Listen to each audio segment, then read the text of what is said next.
VIPs, but it did carry President Kennedy on at least one occasion. In 1981, this plane was used to bring the 52 American hostages held in the embassy in Iran back to the United States after their release. On this occasion, the aircraft used the call sign Freedom 1. The call sign was used again in 1991 when the plane was used to carry American prisoners of war back from Iraq to the end of the Gulf War. Just before its retirement, the plane also served as Air Force 2, carrying Vice President Al Gore.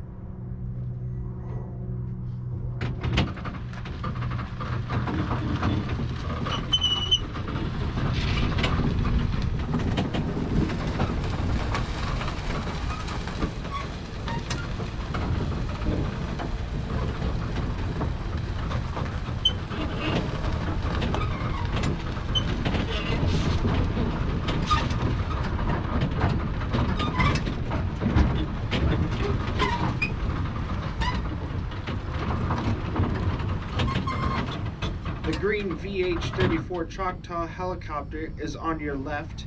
Is an Army VIP transport helicopter that was converted from cargo and troop transport helicopter. This one carried President Eisenhower, Kennedy, and Johnson between 1960 and 1964. Beginning in 1964, all presidential helicopter operations were transferred to the U.S. Marine Corps instead of the Army. Choctaws remained in the use as cargo and transport helicopters until their retirement from the military service in 1974.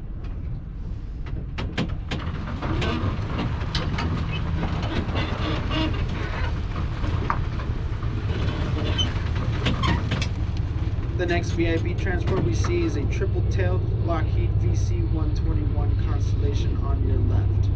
It was used by General Dwight Eisenhower when he was commander of the Allied forces in Europe after World War II. It was named Columbine after the state flower of Colorado, and you can see the flower represented on the nose of the plane.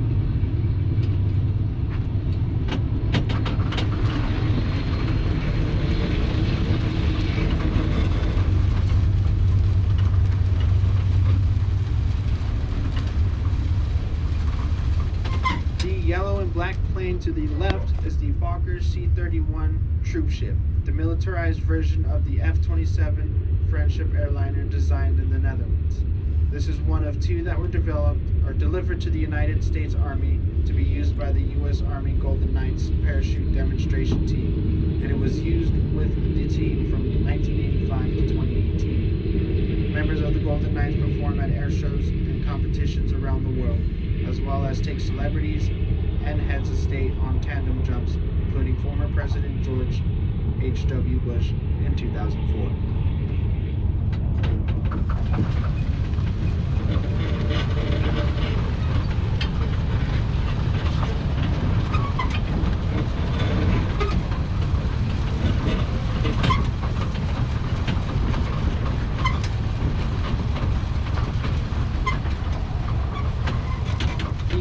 Cat Jaguar, the pink plane to your left, is one of that guests are curious about, particularly the color.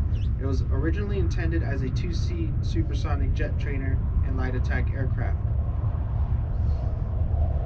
In the end, the Jaguar was designed as a single-seat interceptor with nuclear capability.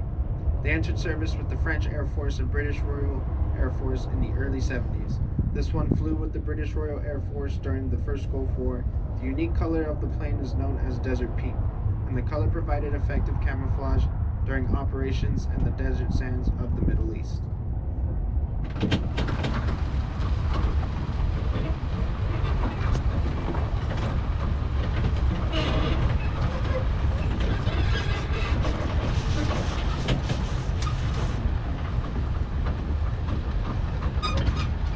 On the left of the tram, you'll see our trainers.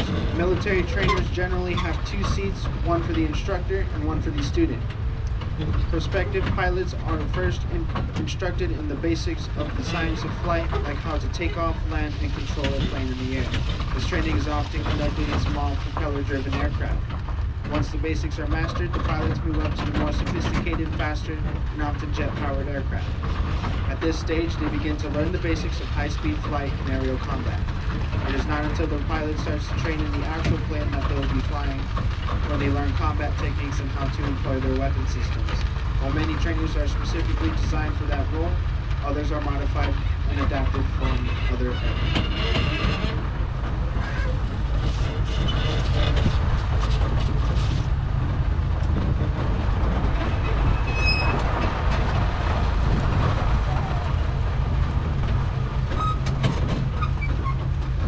The two-seat trainer version of Great Britain's first jet fighter, the Gloucester Meteor, is to our left.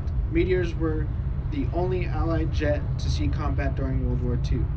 The two-seat trainer, like this one, was introduced after World War II in 1948, and over 700 trainers ended up being built for Great Britain and 7 foreign militaries.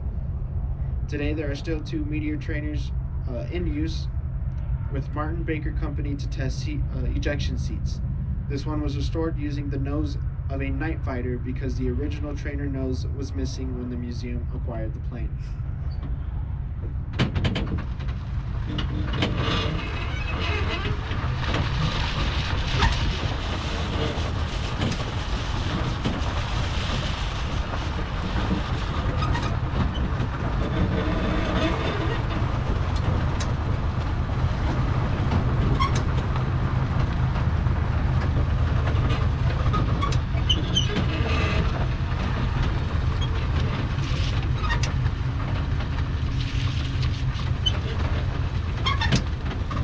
On both sides of the tram, you'll see our Navy and Marine airplane collection.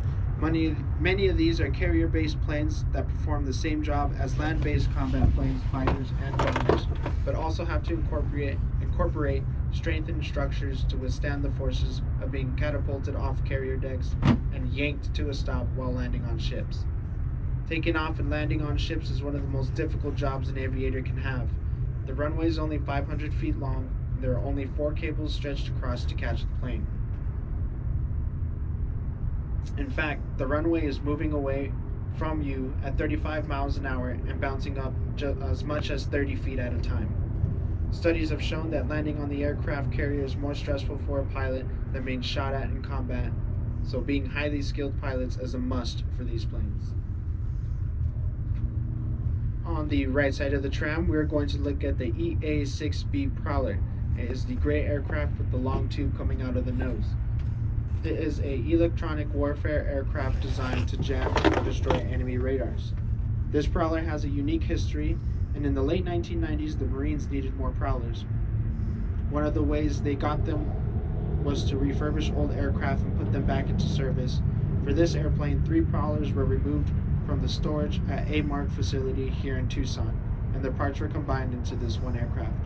This plane went into service in 2004. Because of the way it was built from all the parts and several aircraft, it got the nickname the Franken Prowler.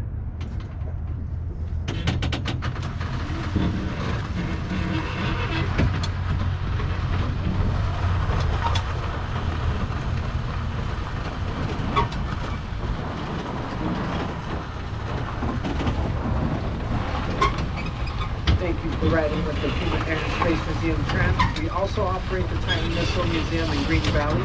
The museum is the only remaining Titan II missile silo and gives visitors an opportunity to go down and see the missile in its natural habitat. It's an experience you don't want to miss. I hope you enjoy the rest of your visit. You have a great day.